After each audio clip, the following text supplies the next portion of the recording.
Boa noite, gente. Tudo bem? Eu sou a Flávia, coordenadora daqui da livraria Megafauna. Antes de começar, eu queria agradecer as pessoas que fizeram esse encontro possível. Além da livraria Megafauna, tem o Instituto Ibirapitanga, a editora Bazar do Tempo, a editora Crocodilo, a Fósforo.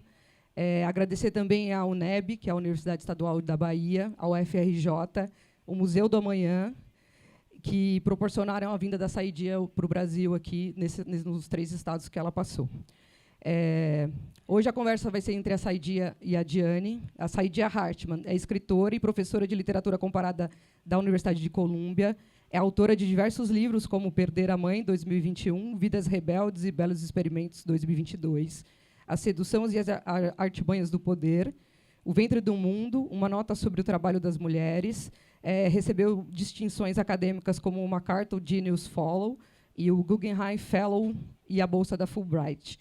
A Diane Lima é uma curadora independente, escritora, tem mestrado em comunicação e semiótica pela PUC de São Paulo, foi premiada com o prêmio Ford Foundation Global Fellowship.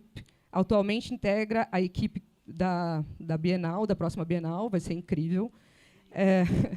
É isso, eu agradeço a todos a presença, fico muito feliz com a loja cheia e com esse monte de cara preta que eu estou vendo aqui. Obrigada.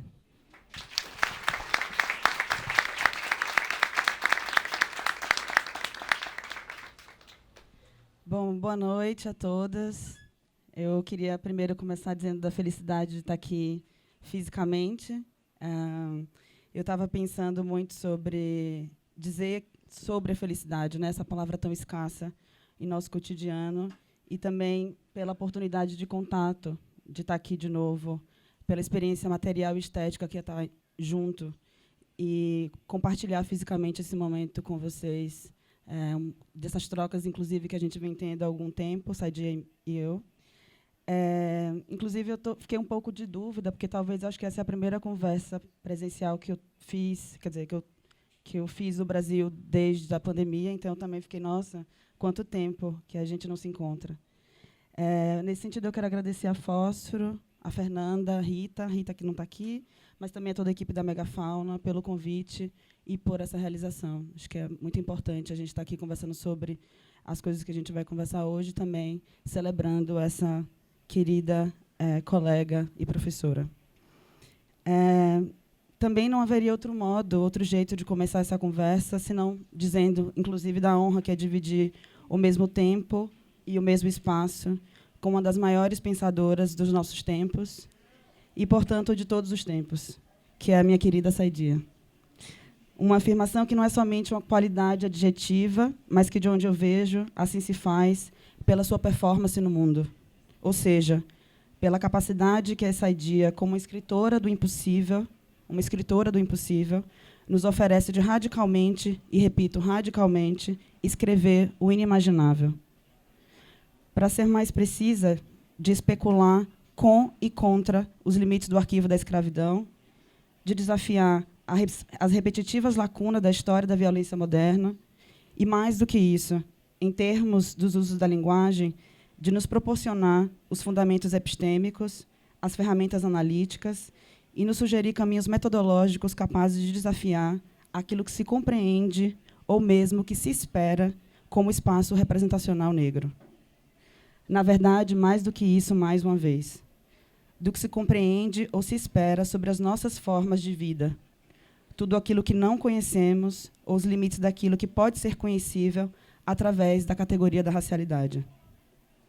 Então, como leitora, aprendiz e fã, preciso confessar sobre a minha total excitação com o seu mais recente livro, Vidas Rebeldes, Belos Experimentos, lançado esse ano, né? Esse ano pela Fósforo. E eu também queria pedir uma atenção ao subtítulo do texto, que diz: Histórias íntimas de meninas negras desordeiras, mulheres encrenqueiras e queers radicais. É com elas que vamos conversar hoje e é, portanto, ao redor deste livro e deste círculo íntimo que vai girar nossa conversa hoje também. Mas antes de iniciarmos as perguntas, e eu tenho muitas perguntas, eu só queria fazer uma observação sobre o uso da palavra queer, porque conhecendo um pouco muitas de vocês, inclusive um pouco da nossa teoria aqui no Brasil, imagino que o uso do termo para nós, no contexto brasileiro, é sempre um tópico importante de discussão e que sempre vai e volta. No entanto, eu vou pular essa questão sobre o queer, porque, obviamente, além de o livro não ser um tratado sobre o termo, ele apresenta a experiência dessas mulheres dissidentes no contexto norte-americano, especificamente Filadélfia e Nova York, cidade de Nova York, onde o termo queer melhor se assenta, o que justifica ainda, possivelmente, a opção da tradução de mantê-lo no subtítulo. Eu não sei se Floresta, a pessoa que traduziu, está por aqui, mas imagino que essa tenha sido uma opção da tradução. Então, é no sentido de expandir a leitura do livro para o nosso contexto, para o contexto brasileiro, por onde vai orbitar as minhas perguntas, que, claro, são muitas, mas que eu vou tentar me comportar para não extrapolar muito tempo, então eu peço também a colaboração de vocês para me controlar aqui com essa mediação. Então, eu gostaria de começar do lugar que, para mim, talvez seja uma das maiores contribuições do livro da Saidiya, que é a possibilidade de habitar as dimensões íntimas das vidas dessas mulheres rebeldes, desordeiras e queers radicais, na perspectiva da vida cotidiana das mulheres negras. A possibilidade de habitar as dimensões íntimas, esse é o ponto. Pois é, sem dúvida, essa possibilidade que torna capaz de ampliar os debates sobre as dissidências sexuais e de gênero, bem como de desafiar as leis que regem os debates sobre o amor e a propriedade privada, e tudo o que constitui a vida no cinturão negro dos guetos no século XX e se atualiza no contemporâneo. Além disso, também, como os casamentos transitórios, os parceiros e parceiras em série, os tipos de arranjos fora do casamento, as rupturas do regimento da casa enquanto instituição familiar e a maternidade solteira, só para listar alguns elementos importantes que estão no livro. O que implica ainda algo que aparece de modo subjuntivo no livro, subjuntivo no modo de escrever o livro, para trazer aqui também uma nota sobre o método do próprio Critical Fabulation, que está presente no Vênus em 2 Atos, que é o modo como o rompimento da normatividade feminina, das estruturas morais, conservadoras, familiares, patriarcais e cis-heteronormativas, produzem formas de vida insurgentes em sua ética, como também esteticamente subversivas no campo da linguagem e da expressão. Ambos presentes na performance da subjetividade e dos afetos, e na relação intrínseca e generativa dos episódios de amor e violência que habitam os cotidianos das mulheres que amam as mulheres e que habitam um mundo que não nos ama. Portanto, quando eu volto e penso na minha sensação de ler o livro pela primeira vez, eu penso que ele é exatamente aquilo que faltava. E eu não estou me referindo somente à minha condição de fã quando eu falo aquilo que faltava, mas eu me refiro, enquanto análise crítica, àquilo que faltava no sentido da lacuna histórica, da lacuna social, da lacuna das histórias afetivas, daquilo que não se tornou e nem poderia se tornar romance. E tudo isso justamente pelo modo como essas histórias se tornaram privadas no sentido da proibição e da criminalização do amor, do que se tornou vulgar, repugnante, imoral, promíscuo e indecente. Também do que faltava no sentido daquilo que, como a própria Saidiya cita, passa pelo esforço de tentar recuperar o terreno insurgente dessas vidas e de desassociar a rebeldia, a recusa, a ajuda mútua e o amor livre de sua identificação com o desvio, a criminalidade e a patologia. Então, como introdução para a minha primeira pergunta, e até também para quem não leu o livro, e eu diria que leia, porque eu acho que o meu sonho sempre foi fazer propaganda de livro, então é a minha chance, eu gostaria de perguntar algo muito simples, que é como você chegou até lá, como você chegou até a ideia de narrar essas histórias íntimas das paixões queers, dissidentes e fora da lei. E como foi como escritor e, portanto, como artista, habitar o interior do círculo, o inside the circle. Como foi habitar o que foi esquecido e que é quase inimaginável, a partir de um lugar fundamental, que é o não lugar da utopia. Your question is a great one, and that is, how does one narrate impossible stories, and what, was the place from which I was trying to narrate. at the beginning of the 20th century, there was a new mode of knowledge production, and that, was sociology. And basically, sociology was the authoritative discourse that was defining Black life, and primarily it defined it as a problem. So we begin with two kinds of enclosure: the racialized enclosure of the ghetto and the kind of cognitive epistemic enclosure that can only understand these lives as a problem. And I knew otherwise. So I read through all of these documents to find the kind of the traces of story that that might be retold. I like your emphasis on what does it mean to do the impossible and to tell the impossible. And I think that this is something that Black radical writers are always confronting. And for me, I knew that I wanted to tell that story from inside the circle with the young women, troublesome women, and queer folk that I was writing about. And so I tried to inhabit their utterance and build story through their utterance and actually strip away all of the language of classification, all the normalizing terms which devalue Black life. And I knew from the beginning that there was an incredible beauty there. And when I would first present work from the book, sometimes the audience would say, "Oh, I understand the problem of the slum, but I just don't see the beauty." And I thought, okay, even the most stubborn reader is going to, be forced to contend with the beauty that also exists in a space that is in so many ways, incredibly brutal, the racialized enclosure of the ghetto. So the violence of racial capitalism, of sexism, of anti-Blackness is structuring these lives, yet these lives aren't exhausted by those forces, and there's, a process of making and doing and creating that is antagonistic to the enclosure and that sometimes exceeds and escapes it.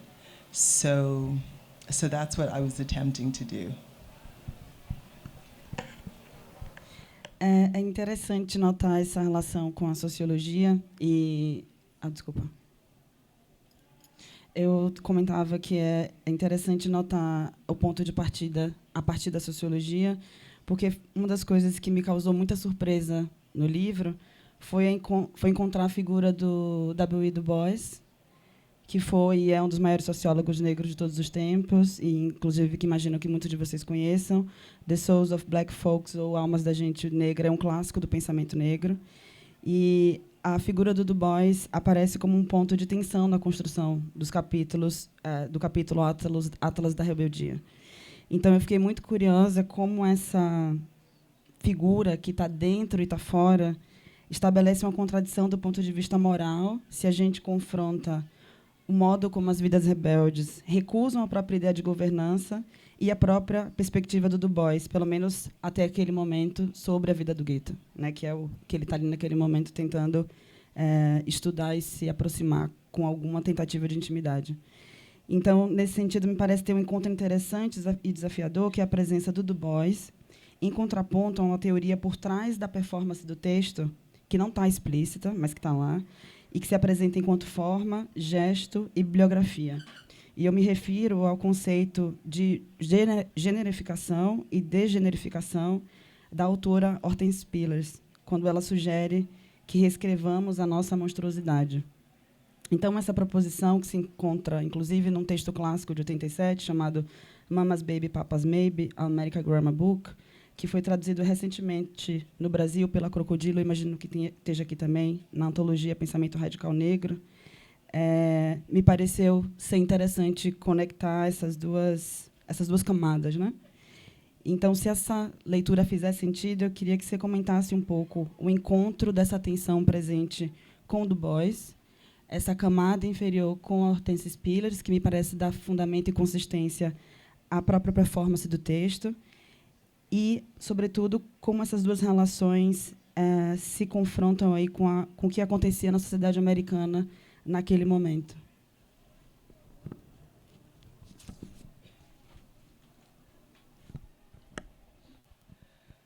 So the book began as an encounter between two things, Du Bois and the photograph of a young Negro girl by a famous American artist, a young Negro girl posed in the figure of the odalisque, which is, the figure of the concubine, the prostitute.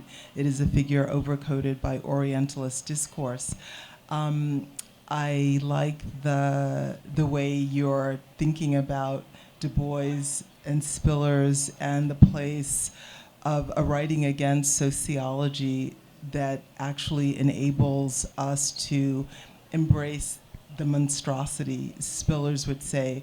I mean, Mama's Baby is also kind of written against a certain sociology of Black life, the Moynihan Report, which is examining gender differentiation or ungendering that radically diverges from the bourgeois, heteropatriarchal nuclear family.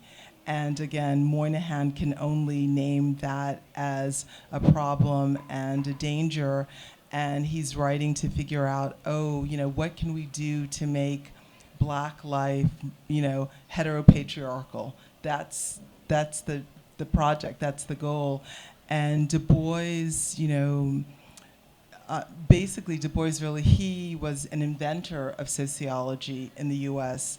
He went to Germany, he studied with the top social theorists there. He came back to the States. Had he not been Black, he would have been designated as the founder of sociology in the US. So it's an emergent discipline. And Du Bois, too, is concerned about the variance, or he might say the deviation of Black life from Victorian normative family life, the problem or the absence of the Black patriarch. And, Du Bois makes this, brilliant assessment. It's just that I would say that I come to other conclusions. So what he's looking at these forms of Black sociality and kinship, and he's saying, wait, where is this going to go, right? Because there's this, there's a variance from normative heteropatriarchal life, and he says, in the immediate aftermath of the abolition of slavery, he says, Black people are in a unique position. The Black church is actually older than the Black family, right? And so there's this question of what is the form that Black social life will take. And the form it takes is a kind of openness, right? A kind of, extended intimacies, serial marriages, a woman and her sister heading a family.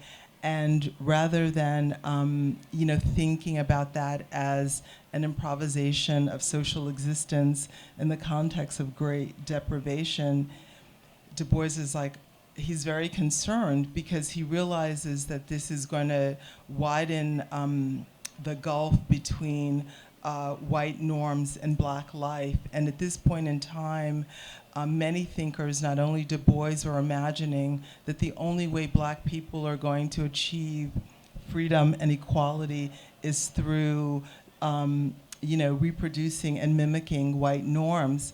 And he says if something doesn't stop, this variance is going to become even greater. And he's right, the variance does become even greater over the course of decades.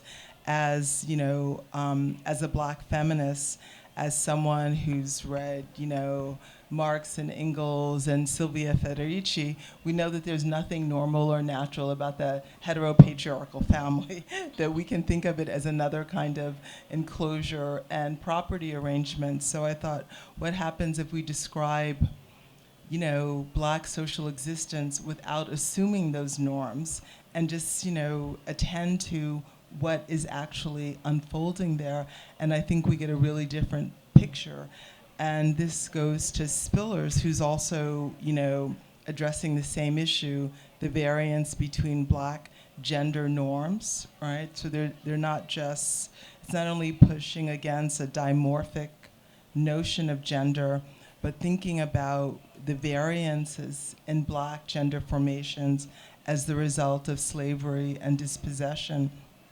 And she says that, you know, addressing the same thing Du Bois was addressing, a kind of crisis or absence of Black patriarchy. She says that the Black man has this unique opportunity and possibility because of the way he is marked by the mother, right?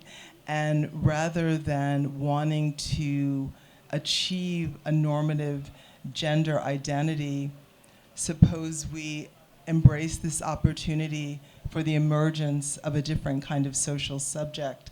So in a way, when I was looking at the early, you know, 20th century, I was thinking, oh yes, this is exactly what we're seeing. We're seeing the emergence of, you know, these radical practices of social life. We're seeing these, you know, these different kinds of social subjects.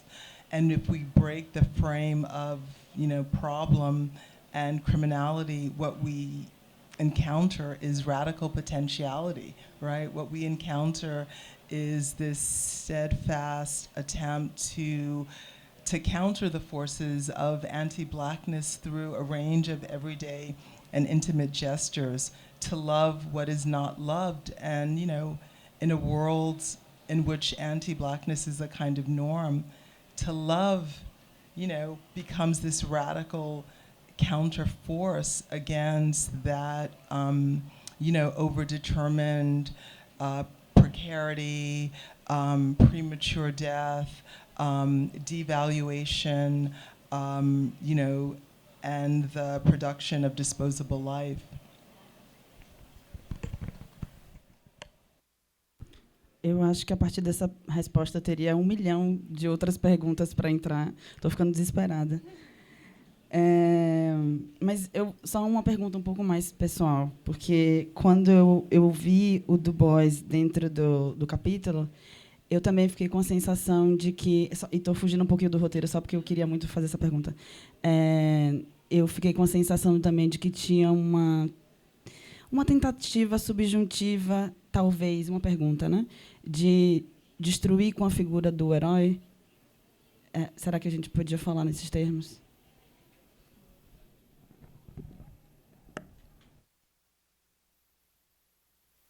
So for the record, I have to say, of course I love Du Bois. I mean, he's the father, right? He's the father, but of course we have to struggle against the father. And you know, Du Bois is a very complex figure, and we tend to think of, you know, the Harvard-educated Victorian who's standing at a distance from the world he's describing, and he actually has a very complex and entangled relationship to that world, right? And I think that I wanted to depict him as a kind of wayward figure too. So it's not that he stands outside that world, but, you know, for elites, they often disavow their own waywardness. And I think, you know, one thing that was really interesting in terms of thinking about the problem of Black life, about the problems of like unmarried and unwed mothers, even though we think of Du Bois as, you know, distinctly and characteristically bourgeois, I mean, he was raised by a single mother who worked as a domestic. So it's like he's describing this world, and he also feels the force of it intimately. He is, you know, and, you know, when you read his successive essays on the Philadelphia Negro, when you read his autobiography, I mean, he was like a stumbling 28-year-old sociologist, you know, in the 7th Ward, trying to describe and make sense of what he saw. And he says, you know, he says to his credit, you know, that he learned much more from the people in the ghetto. He learned much more from them than he taught them, right? And I think that it's that complexity, it's that humility, it's that ability to grow and evolve that I really love about Du Bois. And just like the, you know, young, wayward girls and queer folks that I write about, you know, Du Bois is messy too. And I think I like messy characters. I like people who are kind of inhabiting the structures of their contradictions, because I think we learn a lot from that. And and even as Du Bois wants the Black world to achieve certain norms, he too is solicited by the incredible beauty and possibility of the ward. He laments, you know, the fact that there's not a vehicle for all of that brilliance and all of that creativity. So I just wanted to see that world less through the published book than the Philadelphia Negro in combination with his reflective essays and his autobiography. We get a sense of the swirl and dynamism of life, and and less of Du Bois as the critical master than, you know, Du Bois immersed in this kind of rich sensorium that his description is incapable of mastering and controlling. E eu acho que justamente por isso que eu queria também retomar nesse sentido da descrição do mundo, né? Do mundo que ele estava vendo e dessa vida no gueto. Eu queria retomar o conceito, que na verdade eu nem sei se posso chamar de conceito, mas talvez seja melhor falar de uma proposição sobre a ideia de uma beleza terrível. Uma beleza terrível que tem uma contradição no próprio termo, né? Uma beleza terrível, imaginar uma beleza terrível. Então, quando eu aproximo a beleza terrível ao campo da arte contemporânea, ela se coloca como uma proposição importante para pensarmos a relação entre a produção de valor, a violência das imagens, inclusive a sua circulação, e a ultravisibilidade. Também pensando um pouco com outras autoras como a Tina Campt, a Denise Ferreira da Silva, também a brasileira J. Mombassa. Então, será que você podia comentar um pouco sobre essa contradição explícita no termo e na proposição beleza terrível? Fiquei muito pensando sobre a beleza terrível, né? O que pode ser uma beleza terrível? E como a gente tem visitado e, de modo tão expandido, pensado sobre essa circulação das imagens de um modo que a gente, às vezes, não sabe se ama ou se odeia. Então, também, como que essa beleza terrível ela se expande com o livro, mas também com a Vênus, com a história da Vênus, né? E com Critical Fabulation em si. A Vênus em dois atos, eu me refiro ao título do texto.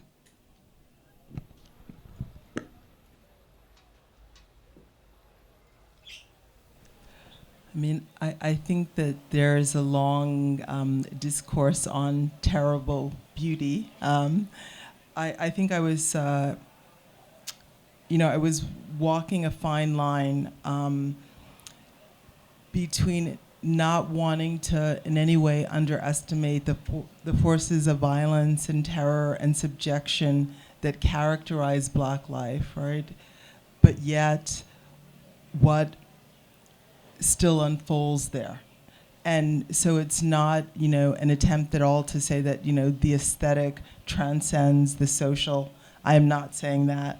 It's not saying that beauty makes, you know, the violence of everyday life more bearable, because it doesn't. But it's more like, you know, there's this terror, and there's beauty too, right? And when we think about the emergence of, you know, Black cultures in the Americas, it is about that dynamic, right? It is about that.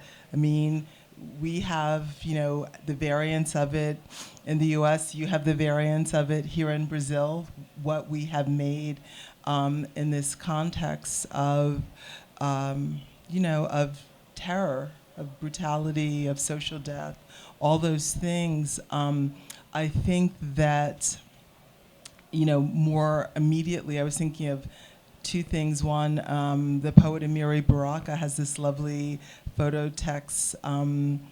It's called In Our Terribleness. And again, it's thinking about the devaluation of Black life, but the incredible beauty of it, And I think that in terms of this discourse about the slum in the late 19th, early 20th century, and it's a transatlantic discourse. We find the same discourse in, across the Americas and in Europe, and it's the discourse of slum eradication. It's the discourse of, the transformation of the working class into a certain type of disciplined subject.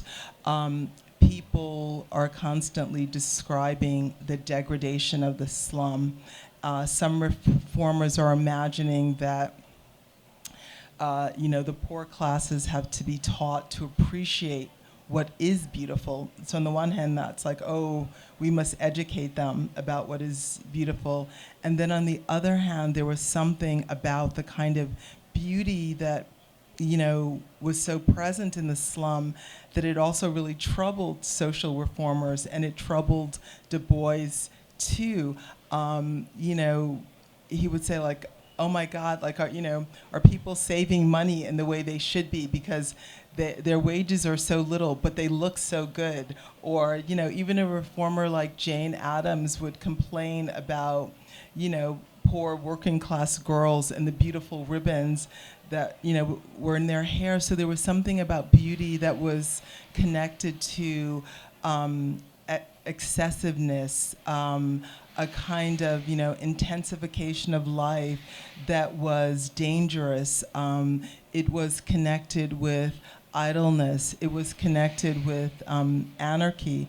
One reformer, in terms of trying to, distinguish between, proper modalities of beauty and the aesthetic and improper, a Reverend Alexander Crummell, who was actually a mentor for Du Bois, he spoke about the difference between the proper display of beauty, which was all about these like middle class patterns of consumption, and what he called aesthetical Negroes. And I can remember when I was talking to Fred about this book, he said that would be a great name for a band, Aesthetical Negroes.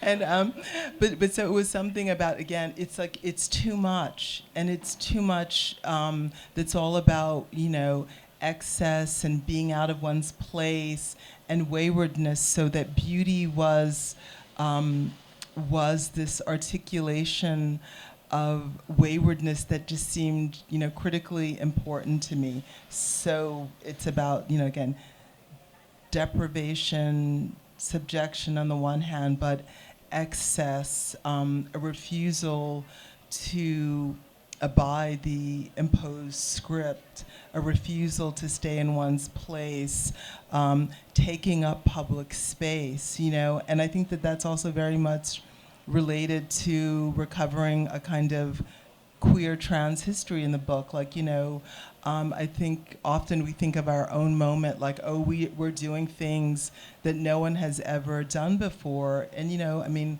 Gladys Bentley, Jackie Mabley, they were out in Harlem in their full, male attire with beautiful girls on their arm. And everyone knew that. So why isn't that part of the history we know when we think about the 20s, when we think about Harlem, when we think about Black intellectual life?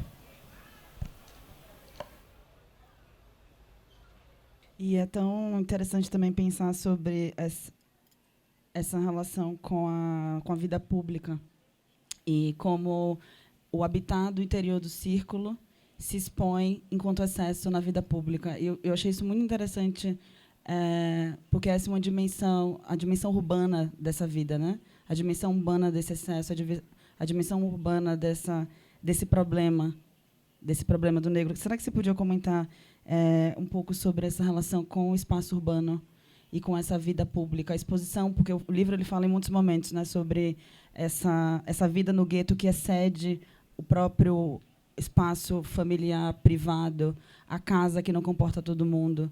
Então, se você pudesse também comentar um pouco sobre isso.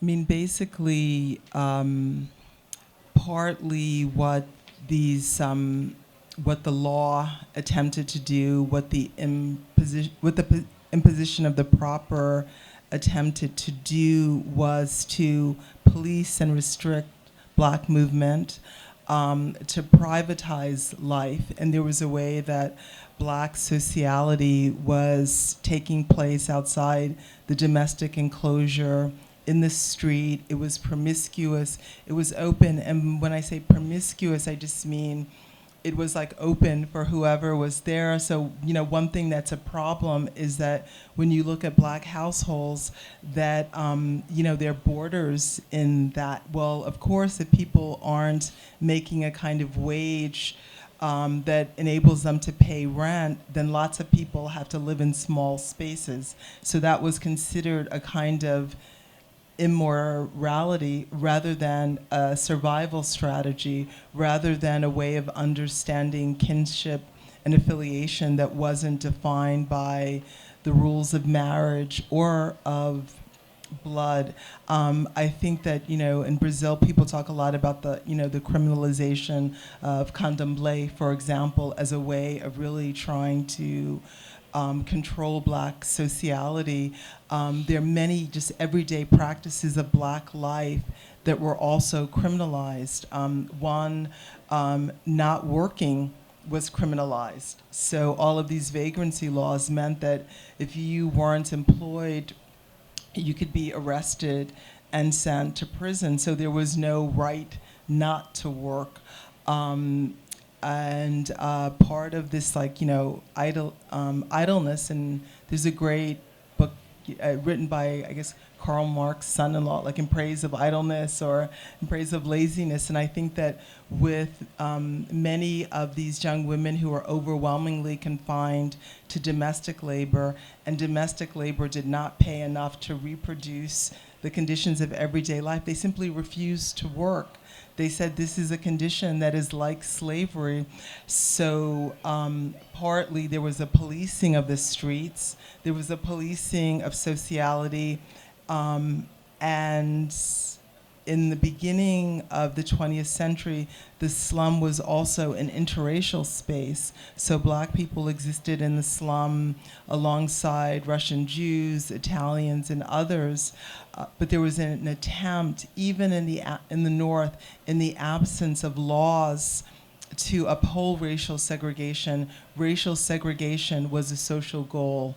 There was, you know, eugenics was a really big movement in the U.S., and the idea that social order rested upon racial order, and racial order was structured by segregation and hierarchy. So waywardness is pushing against all of that, and it's pushing against, you know, the privatization of the bourgeois household as the norm of social life.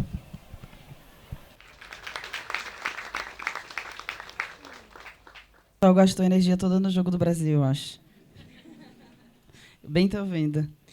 Eu queria continuar nesse ponto sobre as histórias, como essas histórias contadas alteraram o caráter da vida cotidiana, desafiando as crenças vitorianas tradicionais sobre amor, o namoro e o casamento, também a partir não só da sociologia e da história, que é o que aparece na primeira parte do livro, mas também com a presença do arquivo fotográfico, né? E como o arquivo fotográfico vai ajudar na criação desse argumento sobre a crise da família negra.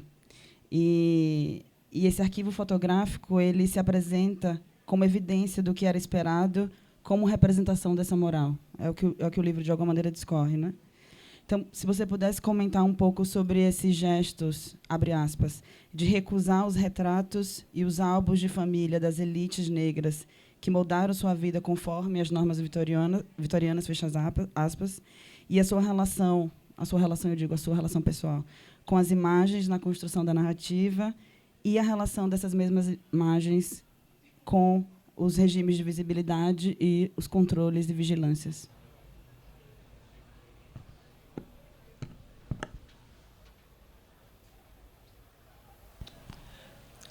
Essentially, there is a developmental discourse of Black life, and in early studies, much of the work is inculcating the norms and ideals of bourgeois life. So, in books like the Georgia Negro, in the photo albums of the upper class, that represents what Black people should be striving toward. But in fact, how can, even if one accepted those ideals, it totally negates the reality of racial segregation and capitalism, which makes that impossible, right? So you have a version of Victorian life in Black that's held up as an ideal, and mostly that's rejected either explicitly or implicitly. So there's a kind of culture war that's taking place between elite Black leaders about how to direct and control the majority of Black people. But even at the time, I mean, there's a visual regime of respectability, as there's also like a musical culture that totally defies that, right?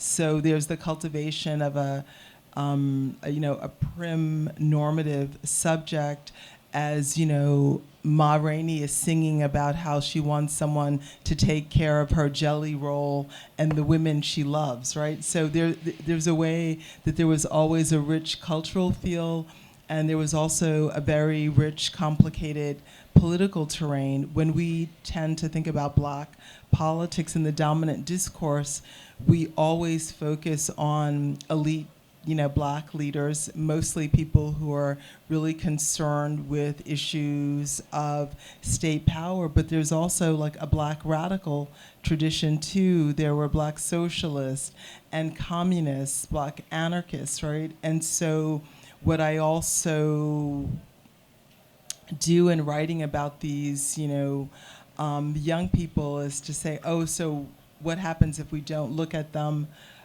through the frame of those bourgeois liberal norms, but to think about Maddie Jackson and Esther Brown and others kind of like performing the anarchy that someone like Emma Goldman is trying to describe, right? This kind of celebration of free motherhood, sexual choice, a refusal of capitalist discipline. What happens if we imagine the texts of Black anarchy from the practice of these young women? And Gianni, did I answer your question? I think so.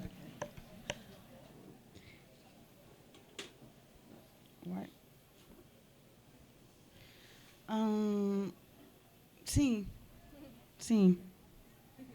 Estou pensando, é muita informação.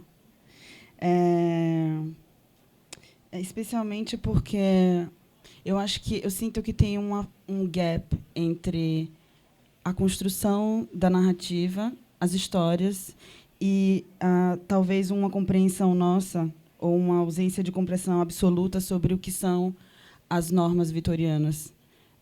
Ou, melhor, um senso sobre como a norma e a tradição e o conservadorismo se aplicam em termos de justiça social, ou não, mas em termos de lei. Então, eu acho que esse foi um ponto no livro que eu encontrei, eu comecei a tentar costurar para entender exatamente como, naquele momento, no século XX, era possível que essas mulheres elas estivessem performando essa radicalidade, mas também tentando entender em termos éticos e morais o que acontecia. Então, até porque quando a gente pensa nas normas vitorianas, eu não sei o quanto que elas no Brasil elas se aplicam em termos de lei, porque me parece algo muito a Inglaterra, Estados Unidos, inclusive com o common law, que a gente não teve o common law. Então, se você quisesse comentar um pouquinho sobre isso também.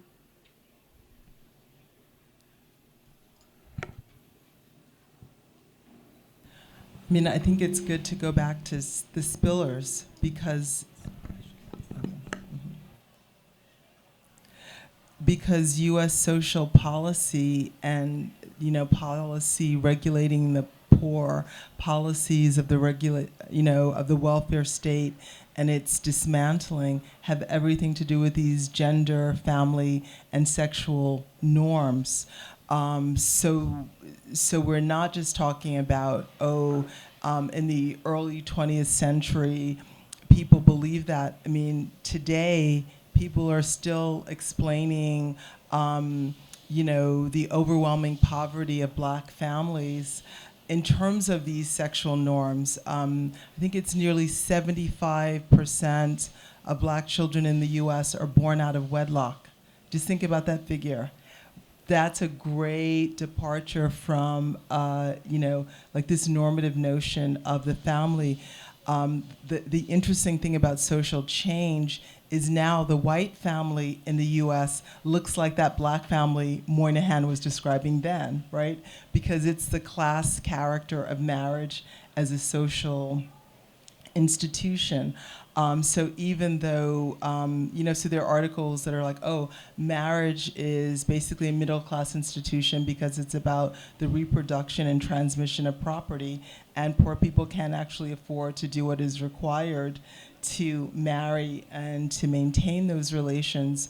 I think that it becomes a way of really removing all responsibility from the state for caring for the social needs of the working class and the poor. The moral discourse does it. I mean, Bill Clinton was able to dismantle the welfare state with his vision of an idle, excessive black woman having too many children living on public dollars. That's a highly charged moral image. My partner is a human rights and civil rights attorney. A prisoner was denied early parole. One of the reasons he was denied early parole was because he had 4 children by 4 different women, and this was considered a sign of his character, and it determined his suitedness for freedom. So we're not really talking about things that are antiquated. We're talking about a civilizational scale that's a metric for the human, right? And that comes to legitimate, the hierarchy of the human, that comes to legitimate the distribution of social goods. And it still has a great force in the US. I mean, as you know, the Supreme Court overturned Roe versus Wade and the right to an abortion. We're still struggling with these issues of morality, family norms, God, and it's really shaping, it shapes our politics in these really, really fundamental ways. So that's why it seems pressing, and it may be pressing here in a way that it's not in Brazil. Eu vou voltar então um pouquinho porque eu fiz um trajeto aqui completamente randômico. Eu comecei pelo fim, agora vou voltar para a primeira. E essa primeira se refere às notas sobre o método, que é as primeiras páginas do livro, né? E nas notas sobre o método há algo fundamental, que é quando você se refere sobre como empregou nesse modo de narrativa íntima, abre aspas, um estilo que coloca a voz que narra e a personagem em uma relação inseparável, de forma que a visão, a linguagem e os ritmos da insurgência modelam e arranjam o texto. o que é, ao fim, uma performance. A gente falou um pouquinho sobre isso mais cedo. Então, se você pudesse comentar um pouco sobre essa relação formal da escrita, sobre o método, porque acho que ela me parece ser fundamental para ser fundamental e também uma das mais importantes contribuições do livro em termos de linguagem, e também não só para o campo da literatura, mas das artes visuais, e para um exercício que seria, o que poderia vir a ser um exercício de liberação cognitiva. Então, se você pudesse comentar um pouco sobre essa relação formal da escrita que aparece nas notas sobre o método. E também se você puder relacionar as notas sobre o método que começa o livro com o próprio texto de Vênus, que também não deixa de ser uma nota sobre o método.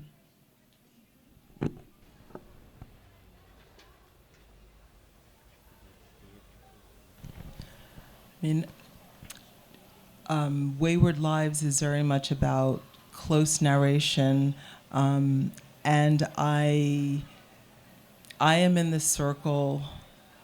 The rhythms, the narratives of the book are shaped and determined by that chorus of voices. And I was, in all of my work, I've been trying to topple a certain hierarchy of knowledge production. Who is it who knows about power? Does Foucault know everything about power, or do enslaved people also know something about power? And what does it mean to reckon with both of those sources of knowledge equally in the work that we do, as opposed to continue to affirm and reproduce this hierarchy of knowledge between those who are authorized to speak and those who are the objects of research? And so critical fabulation and Venus in Two Acts. Venus in Two Acts was really, it was a meditation on my own process, and really this turning point in thinking about how unfaithful to my scholarly training do I want to be.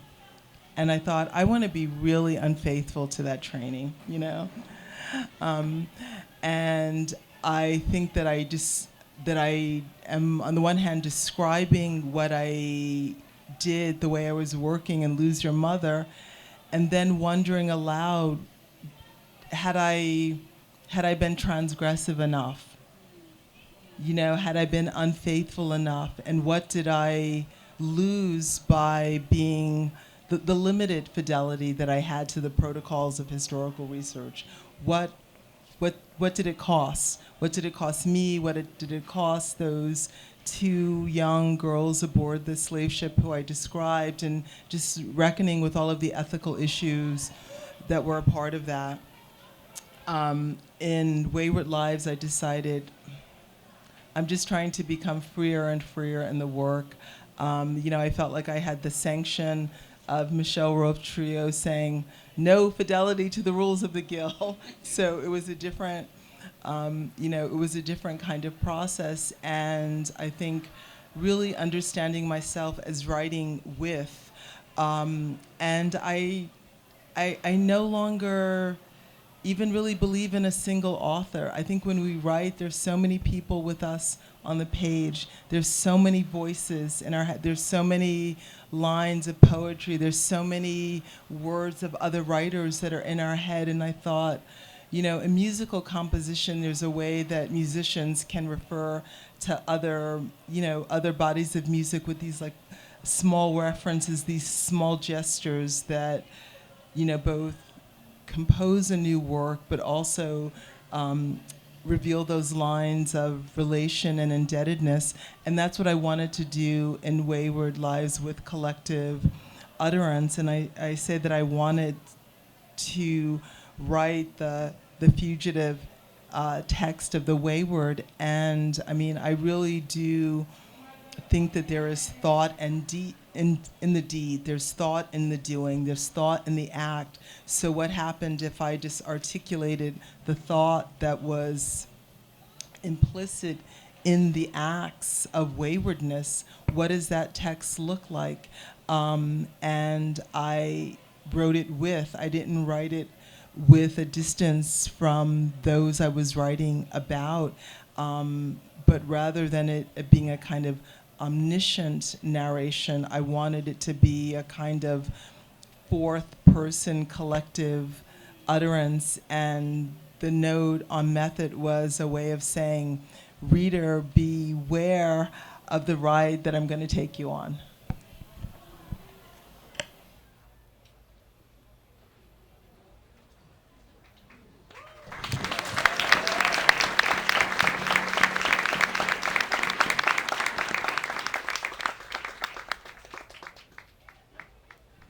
Eu vou fazer só mais uma pergunta, e daí a gente pode, de repente, recolher 3 perguntas?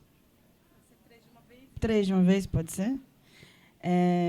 Na verdade, é só um comentário sobre o fato de que, nos relatos históricos dessas mulheres, há, sim, uma presença sobre a discussão em relação à força de trabalho, como você comentou, também do ponto de vista da reprodutibilidade. Mas eu também fiquei pensando que, naquela proposição da Hortensia Spiller sobre reescrever a monstruosidade, há também, e esse foi a minha grande, não surpresa, mas a minha grande felicidade com o livro, que foi encontrar uma espécie de história ancestral de mulheres queers, radicais, lésbicas, sapatonas e todos os termos que estão no texto. Então, eu não sei se isso faz sentido, mas se você pudesse comentar um pouco sobre essas histórias e a invisibilidade dessas histórias, acho que podia ser interessante. You know, ancestrality is very important in Brazil. I don't think I've done one presentation or discussion where ancestrality hasn't come up. And I think that It's a good sign.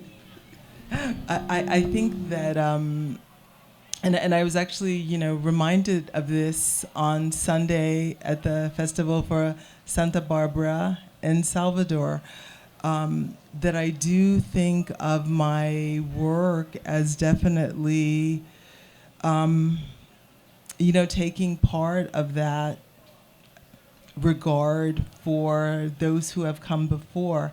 And perhaps I, you know, to call it secular is inadequate, right? But I think that, yeah, there are these long traditions of struggle, and when I'm in the process of writing, I mean, I am involved in a labor of, you know, attending to the dead. I mean, the poet Norbesse Phillips has this refrain in Zong, defend the dead, defend the dead. You know, Walter Benjamin has that line, you know, if the enemy wins, even the dead will not be safe. So there is this attention to, this regard for this direction by those who have, you know, come before, that does inform the work. And I think others would just, you know, describe that as, you know, an attempt to honor that ancestrality, which, you know, which isn't a word that I usually use, but I think that, you know, that it's been an important part of my work. And, you know, so when does the Black radical tradition begin? It begins with the first, you know, captive forcing against, you know, fighting against the forces of capitalism, of enclosure, of captivity, of commodification. So I feel like I have been called to do that work.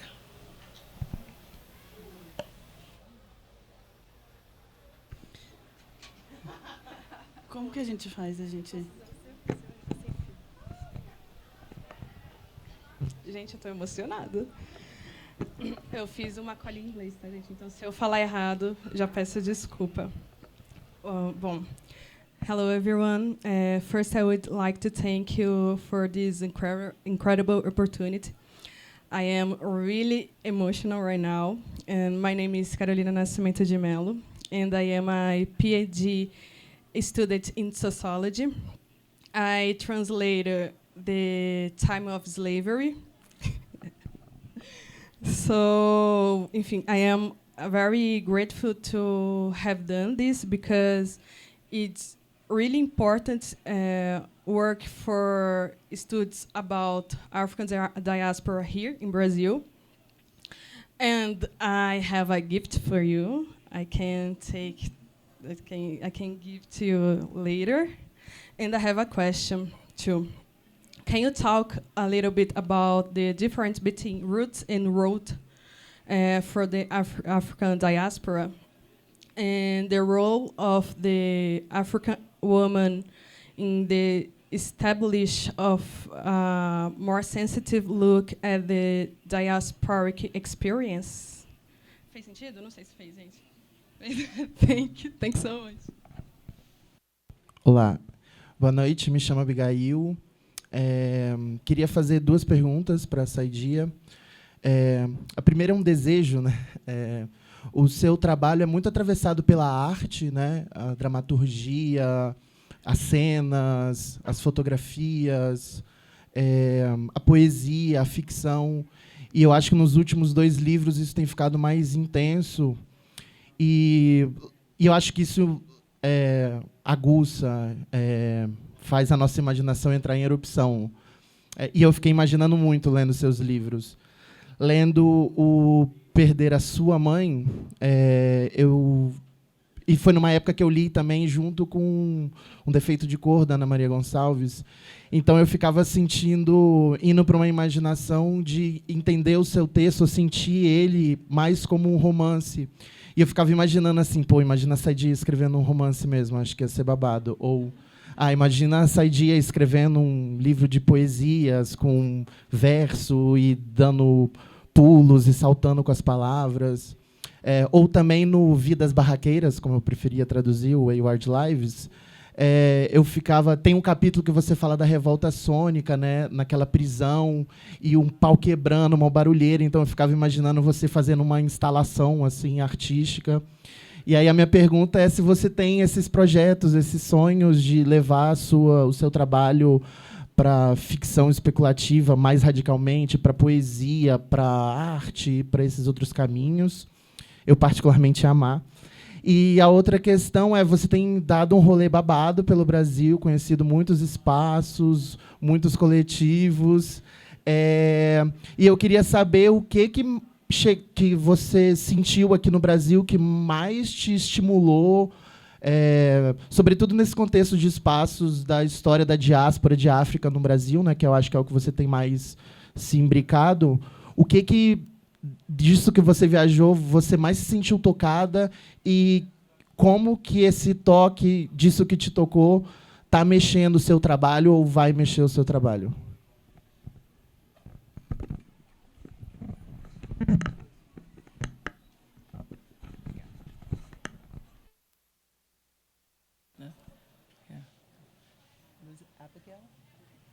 Abigail, thank you for that very wonderful question. I feel like you're reading my mind in a certain way. I think that, like how I even describe what I do, I feel like I'm caring less and less about these divisions between these genres and modes of knowledge, and I don't even know that I would any longer describe my labor as that of a cultural historian, but more as a historical poetics. And I think friends who are poets have taught me a lot and pushed me a lot, and I'm thinking, people like Diane Brand, Norbert Philip, Fred Moten have been so important, and even pushing me from narrative to prose and prose experiments. I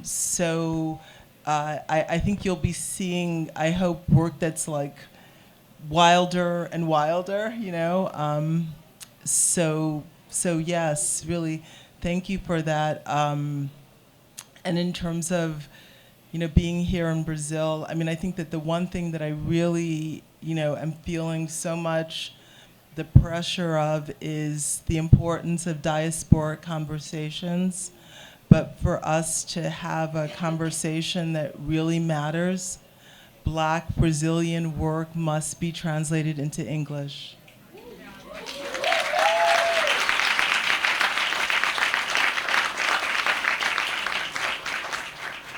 So that's like number one on my to-do list. And I think that, you know, I could say, you know, like,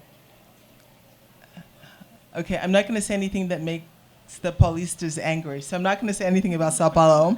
But, you know, Rio, while Rio has an incredible beauty, I have to say the place where I felt most deeply moved was in Salvador. You know, and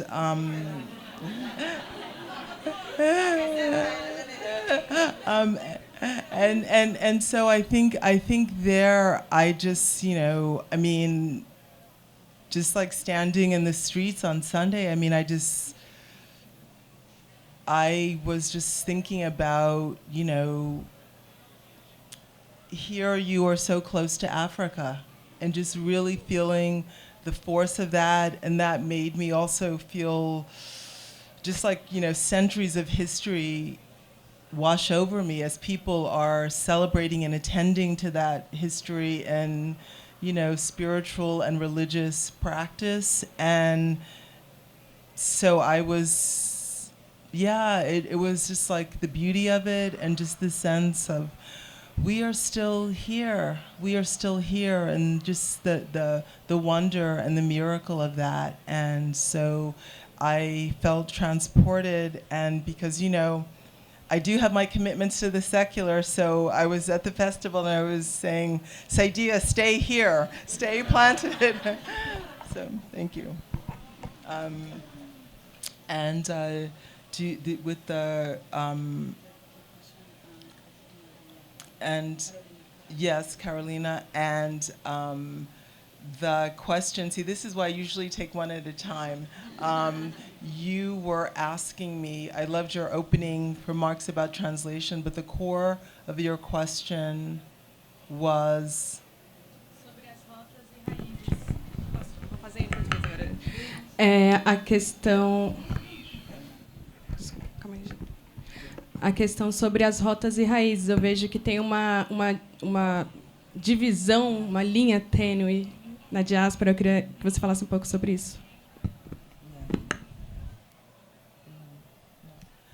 I think that, you know, one of the people who made that roots and routes distinction so important was Paul Gilroy in the Black Atlantic, you know, saying it's not where we're from, it's where we're at. And I think that, you know, again, thinking about Brazil and the US, thinking about Black people in both places, I think that, you know, we also see the radical, you know, making of an imagined Africa in our practice as well. I think that Routes is really good because it's not only with Gilroy, but with someone like Edward Glissant, it's not about trying to recover a lost origin, right? It's not about making a kind of static, atemporal Africa. It's about often the way we call upon and articulate Africa is as a kind of utopian value, right? So it's always, you know, diacritically marked rather than it being a kind of empirical fact or a given. And the second part of your question was about the place of, you know, Black females and understanding our diasporic condition. And I think, you know, in some sense, you know, the female is perhaps the way we can understand most intensely the character of that diasporic, you know, condition, both because of the attack on Black life and Black futures. I mean, someone said there's a figure like, what, 59 Black people are murdered every day in the context of Brazil. And that there was a 59 project, is that correct? Yeah. And I mean, one of the things that's really interesting is in the US, black people, black women framing the case against these forms of state murder and execution as a form of reproductive justice. When understanding the kind of the violence of racial slavery, one of its central vessels was the reproductive capacity of the enslaved woman and the way the mother marked the child and that future as enslaved. Again, that goes back to Spillers and thinking about the mother's mark. So that's just a partial. That's just a partial answer. I mean, I think many of the questions Gianni asked me was actually, related to notions of like ungendering and gender differentiation. So even when we say something like, black women, or, when we're thinking about the condition of the femme, it's already so complicated that that's not a fundamental and given thing. We have to struggle to articulate what that in fact means, in what situation, in what context, and to what end.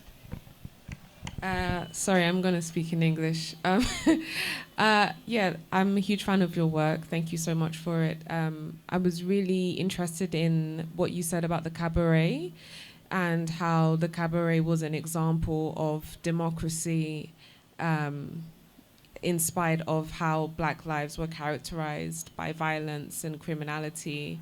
The case studies of the women who were using cabaret identities and realities to devoid themselves from domestic work and servitude, etc. Have you seen any modern day examples of the cabaret? And if so, what do you think threatens the Black cabaret the most?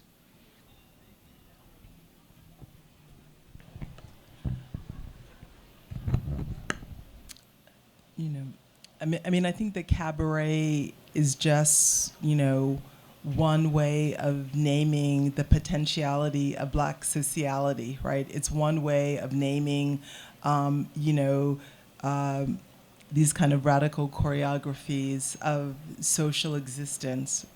And I think that that there are two, forces that threaten that, and that is, state violence and the police, and the other is the commodification by capitalism. But I think that we're always creating spaces of gathering, spaces of connection that elude, if only for a transient period, these forms of capture and attack and enclosure. I mean, the interesting thing for me about that recognition of like the radical democracy of the cabaret is that it was, that conception was of, like a very radical, like Black socialist in the 1920s. So I thought that that was a moment when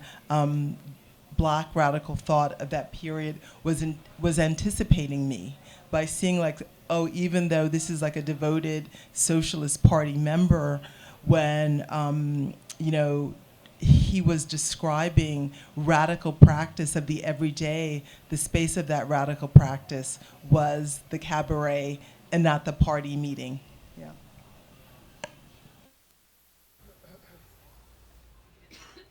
But, obrigada? Yeah. Sim, obrigada.